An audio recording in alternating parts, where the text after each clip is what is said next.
He is the most unique, the most devastating, the most dangerous individual that I have had in my charge for quite some time.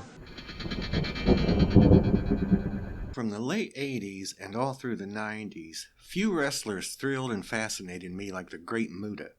His high-flying style mixed with a little mystery, magic, and mayhem was everything my geeky little heart could ask for in a professional wrestler and then some. For reasons I'll get into later, Muta never reached the pinnacle of professional wrestling in the United States that I would have liked to have seen, but his impact on American wrestling cannot be overstated. He brought a unique style and charisma to the ring and helped popularize Japanese wrestling in the United States. Just listen to Stone Cold Steve Austin rave about the Great Muta. I always enjoyed working with Muta. Man, that guy was a very special talent. He's one of those once-in-a-generation type talents. Many of today's wrestlers still cite Muta as an influence. My first time in Japan. I honestly don't know how I'm going to top this. Muta's last match. Probably one of the biggest highlights in my career. I met my idol. I wrestled my idol, and we became tag team champions for all of 36 hours. The Great Muta.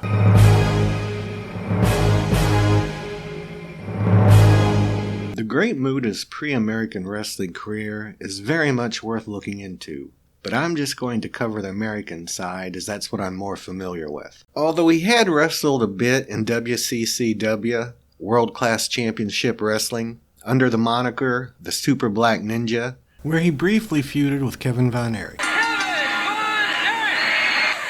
comes the Ninja right back. Kevin is there to grab the foot.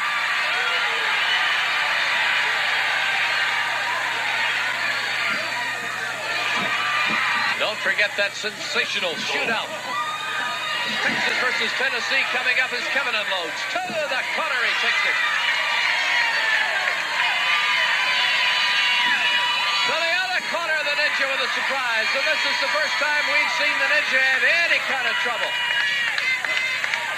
Kevin hits the arm over the head, picks him up, slams him down. Into the ropes, it's Kevin up high. Kevin with several options as he delivers an elbow, and Kevin says it's Iron Claw time. Ninja trying to fight off that Iron Claw now, holding it off ever so softly. Ever so carefully, and he goes to the eyes. Ever so cleverly. Chops in the corner with a Super Black Ninja who smells comeback opportunity. Nagasaki watching intently from underneath all that paraphernalia he wears as Kevin delivers the blow coming out of the corner. Kevin wants that Iron Claw again, and he's got it. Fans now rolling. Kevin Von Erich with the Iron Claw. And look out, here comes Nagasaki with a kendo stick. Steel mask. Oh my. This is absolutely horrible. Again. It was his WCW debut in 1989 as the Great Muta where he got on the radar of most American wrestling fans. His first match was against Cougar Jay, who you might, or might not, also know as Bucky Bass, Prime Time, or Sonny Stone. Muta won. Then he just kept on winning. In fact, in what might be called a precursor to the Bill Goldberg era,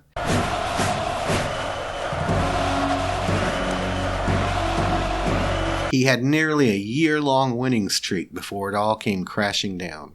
Starrcade 89, Future Shock. With his use of the green mist, the moonsault, which always brought me out of my seat, and the equally impressive dragon screw leg whip, Muta quickly became a fan favorite. Even though he was playing a heel, the more he won, the more fans started to like and cheer him. His energetic style and the novelty of the moonsault were just too amazing for fans to boo at the time. Muta would win the television title, defeating Sting in Atlanta, Georgia. Here comes the moonsault. He held on to it for 121 days. Muta rode his winning streak into the biggest WCW event of the year, Starrcade 89, Future Shock. There, however, everything went south. The event featured the Iron Man tournaments, and in the singles division it was Flair, Luger, Sting, and Muta. He would not only lose once, but 3 times, and by doing so, lose much of his momentum. His first loss was to Ric Flair in under 2 minutes, inexplicably wasting any heat and money these two could have made off a proper feud and main event. I'll let Jim Cornette and Arn Anderson tell a bit of the story. Why was the Great Muta jobbed out at Starrcade 89 after going all year unpinned? That was the night where Great Muta decided he was going back to Japan. They wanted a concept for pay-per-view. And I was on a creative team, right? But this was out of our hands. We were told, I remember this, by Jim Hurd, that Starrcade, it was going to be Night of the Iron Man. They started out calling it that, but then they got some goddamn trademark infringement thing, so they couldn't. They were trying to establish a concept for a pay-per-view, and they were sold somehow. He was sold on that, and that's what we were given. Okay, now you guys work it out. And as soon as I heard this, I'm like, wait a minute. You have the 4 top singles guys in the company and the 4 top tag teams. Somebody is going to have to get the shit beat out of them in each of those divisions. Going by contracts, Muta was the flunky. Muta, that's pretty much what soured him on America. Ric Flair would hand Great Muta his first pinfall loss in WCW. There had been countouts or DQs or things like that, but Flair's the first guy to beat Muta, and he does it with a cradle.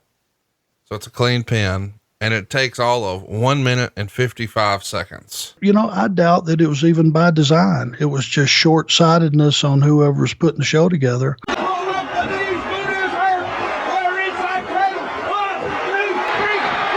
Shortly after Starrcade, Muta lost the TV title to Arn Anderson and went back to Japan, where he became a living legend. He would return to WCW throughout the 90s, even being part of the NWO. Although what his career could have been had Starrcade 89 gone differently will always remain one of wrestling's greatest what-ifs, Muta's impact on American wrestling can't be denied, and his place as one of the greats in wrestling history is cemented. Muta really is great. And it would be great if you would subscribe. And finally, a big fat congratulations to the great Muta for getting into the Wrestling Hall of Fame, class of 2023. Well deserved.